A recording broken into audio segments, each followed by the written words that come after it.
that person. So this is 14 years ago. You had this child who's been an inspiration at everything, that amused, everything, really. Well, I'd always wanted a child. I mean, as far back as when I was with Adrian, but he was far too bohemian to agree to kind of have a family. So I was sort of did really want to be a mummy for years. And I think when I had her, I'd never written for children or thought that I could.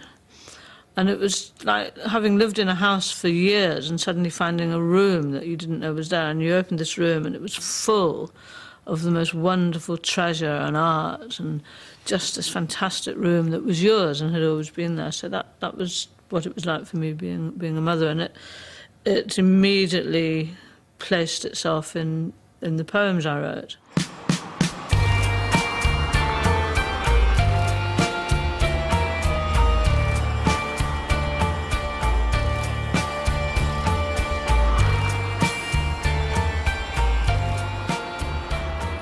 This year I'm doing some children's poetry events at the Fringe with the musician John Sampson. I fancy F for Fox. And then my daughter, who loves music, playing her flute.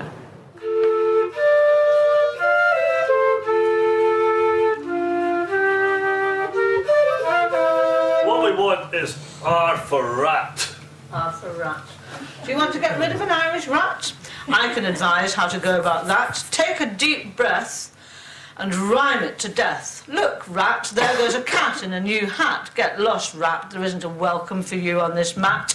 Rot to a skeleton, ratty old rat. You're Fat. Do you want to get shut of a Scottish mouse? I can advise how to demouse your house. Take a deep breath and rhyme it to death. See, mouse, a louse is itching away in a grouse. Go away, mouse, we don't want you here nibbling our house. Watch out for the cheese in the trap, mousy mouse. Use your Mouse. Do you want to be free of a Welsh cow? I can advise exactly how. Take a deep breath and rhyme it to death. How now, cow? A dancing sow is taking a bow. Disappear, cow. Your udders are bagpipes making a row. Put a plug in that moo, cowie cow. Do it now. Let's all have one last rhyme for the cow. Pow wow. And one for the rat. Splat. In 2005, you published Rapture, which was extraordinarily well received. It's a number of poems, but it's a continuous poem as well. Can you talk about it and how it came about and what you were doing in that book? Well, Rapture is 52, I think, poems which follow the course of a love affair from its very beginnings to its end.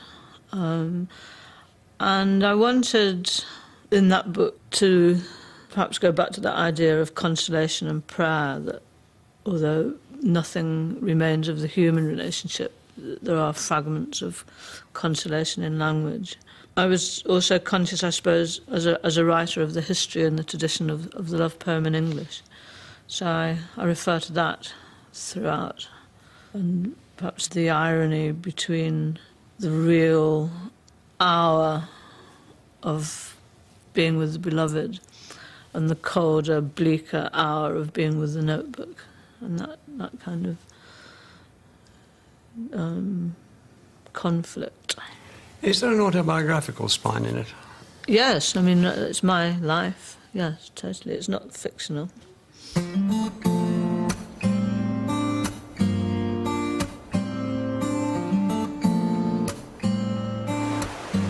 Down by the river, under the trees, love waits for me to walk from the journeying years of my time and arrive.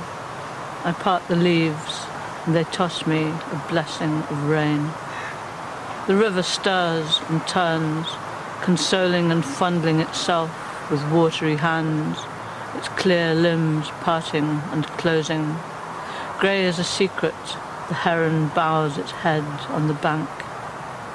I drop my past on the grass and open my arms, which ache, as though they held up this heavy sky, or had pressed against window glass all night as my eyes sieved the stars.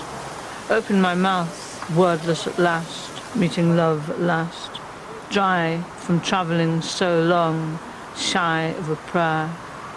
You step from the shade, and I feel love come to my arms and cover my mouth. Feel my soul swoop and ease itself into my skin like a bird threading a river. Then I can look love full in the face, see who you are.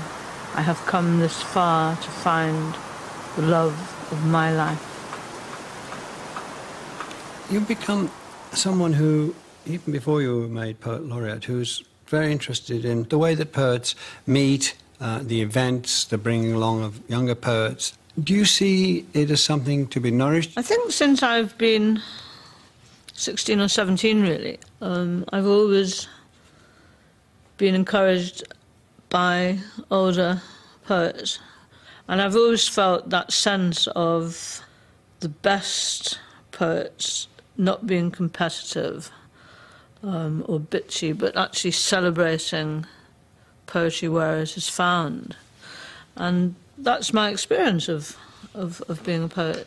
There is this sense of vocation and celebration and family and wanting poetry to come to the centre and matter. I've noticed that with a certain degree of envy from the pack of novelists who don't behave in quite that way. Well, you see, there's a lot of money in novels. Where there's no money, there's no envy. Where there's no money, you're nicer. Yeah, we don't have to worry about our advances in the way that novelists do.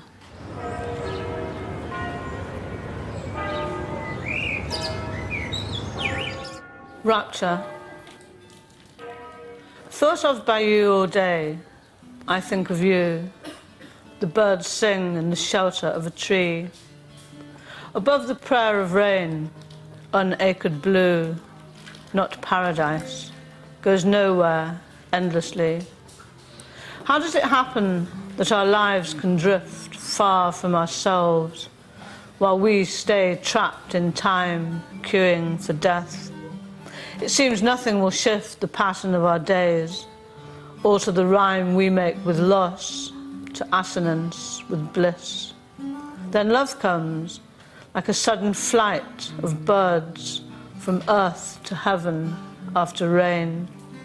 Your kiss recalled on strings like pearls this chain of words. Huge skies connect us, joining here to there, desire and passion on the thinking air.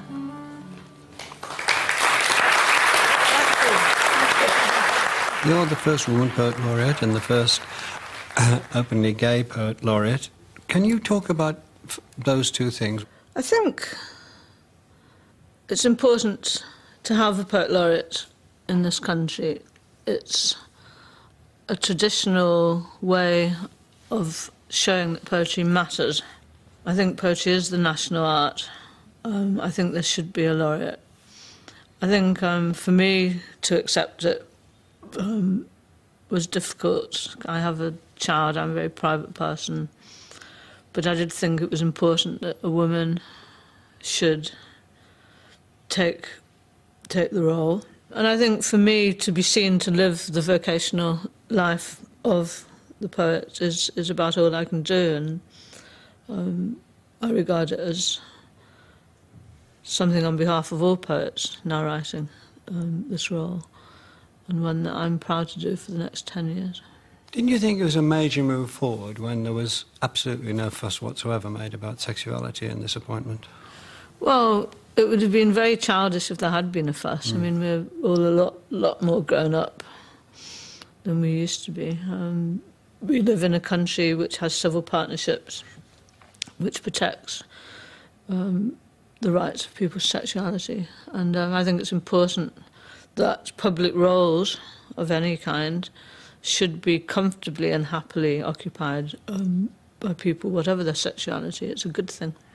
You use the word vocational poet, and a convent-educated girl, obviously it's a word that comes naturally to you. Do you see an association there? Yes, I think that's probably where I got it from. I remember when we were taught the idea of having a vocation was kind of scary, because you knew that if if you did have a vocation, you would end up having to be a nun. So that, I remember that, oh God, please don't let me be called, please don't let me have a vocation. So I got out of it by going for poetry. I could have been a nun. Then where would we be? Well, thank you very much.